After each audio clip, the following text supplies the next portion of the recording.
Welcome to the Real News Network. I'm Paul J. in Baltimore, and welcome to this week's edition of the Patrick Bond Report from South Africa. Patrick is the director of the Center for Civil Society and professor of the University of KwaZulu-Natal in South Africa. His latest books are Politics of Climate Justice and Durban's Climate Gamble. Thanks for joining us again, Patrick. Great to be with you, Paul. Thanks. We were following the story of the South African platinum miners. What are some of the recent developments? Well, I was, in fact, in Marikana a couple of days ago. That's the site where Lonmin, the third largest platinum company in the world, based in London, had a huge upsurge of protest from the trade unions lasting about a year, and it culminated in September. The worst event was the famous massacre, Marikana massacre, in which 34 of the mine workers were shot dead, another 78 wounded, 270 arrested. Another dozen people were killed in the course of 2 or 3 weeks of extreme tension in the platinum mining belt.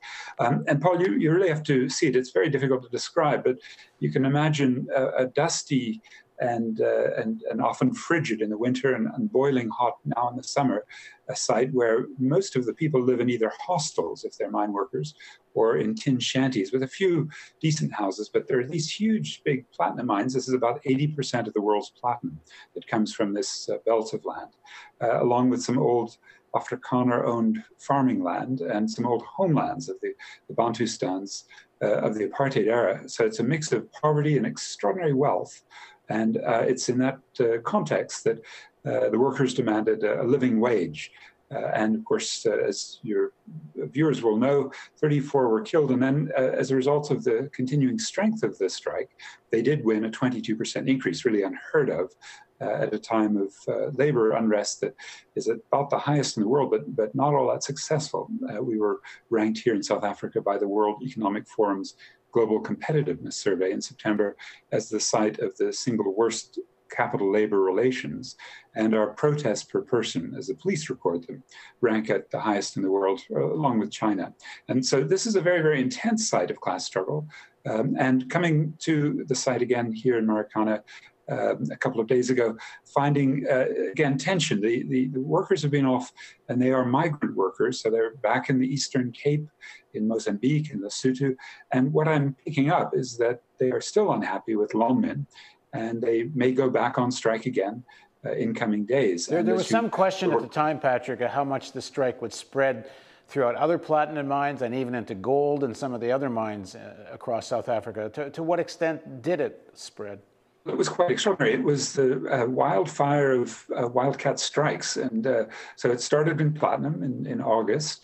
And then after the Marikana workers won their 22%, it really created a kind of rumble of confidence of working class people. And they went on strike. About 100,000 of the platinum, the gold, and the coal miners in roughly a 300-mile belt were all on strike at the same time at one point. It was extraordinary.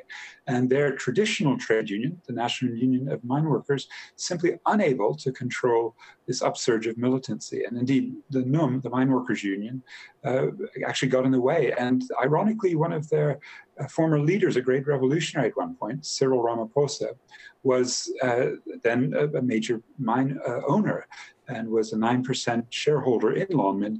And he wrote some emails that were then publicized in a commission following the massacre. The emails were to his old friends and allies in the state, the Minister of Police, the Minister of Mines, and they were to Lonmin and to the chairman of the company, and they said, we must end this now. These were, as he put it, dastardly criminal acts, and we need, as he put it, concomitant action. Hang on, just to be clear, the dastardly acts were the miners on strike, not the police shooting the miners. That's right. And what Ramaphosa was, in his defense, referring to was the 2 policemen and 2 security guards had been killed in the prior 3 days. But really, your viewers, I'm sure, will recall, and there's a terrific interview with Vishwas Satkar that you conducted at the time on your website. And they'll recall that the workers were simply roughly 3,000 sitting on a hill, and they were shot off the hill with rubber bullets and tear gas, and they were sort of directed into an area where through a barbed wire fence, several of them emerged. 16 were shot at that point. Now another 18 were killed back in the hinterland near that entrance, but out of sight of the journalists. And they were really shot down from extraordinary, vicious attacks by the police. Now, the police have come under such criticism for even planting weapons on the dead bodies and for repeated lies and misstatements.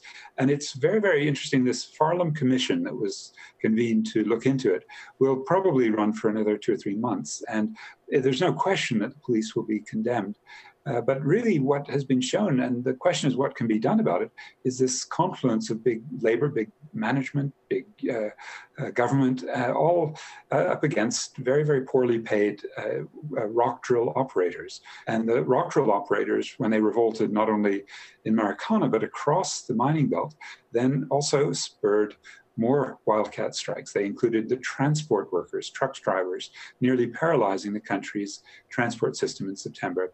Then the strikes moved to municipal and to some auto plants, and then into the Western Cape, where your viewers will know there are extraordinary wine farms, vineyards, and other fruit fields and other farms. And the Western Cape farm workers were on, again, an extraordinary strike, demanding about $20 per day as their minimum wage. And they didn't win it.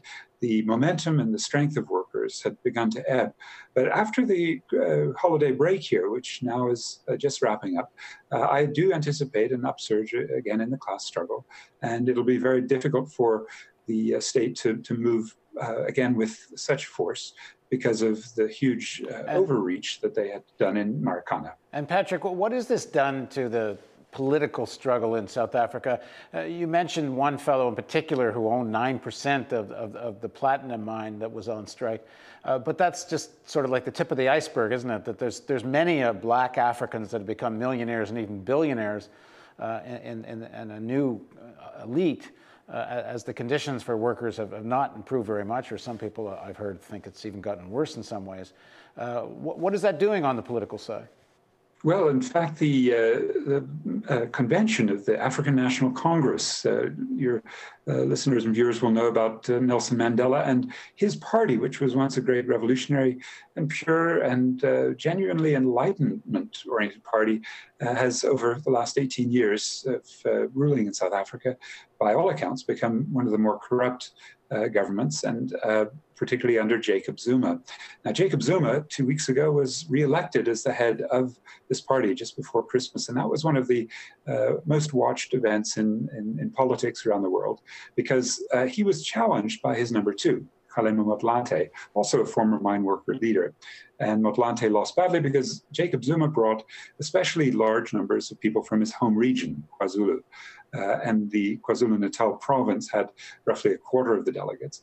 But what was interesting was how when Motlanthe lost, he's still the deputy president of the country, but he's lost the deputy presidency of the ruling party. And the new deputy president, as you say, Cyril Ramaphosa, who is one of the 2 or 3 biggest black capitalists in South Africa. He's number 2 in his assets, and they include McDonald's franchise and a wide variety through his conglomerate, Shanduka, which will require him, if he does move deeply into the government, and now as the number 2 in the ruling party, to make a large divestment or some sort of blind trust. But I think what's important is that this ruling party distanced itself from the masses and from the trade union movement by putting Cyril Ramaphosa in at such a high level, and also very clearly signaling to big business there will be no talk of nationalization of mines.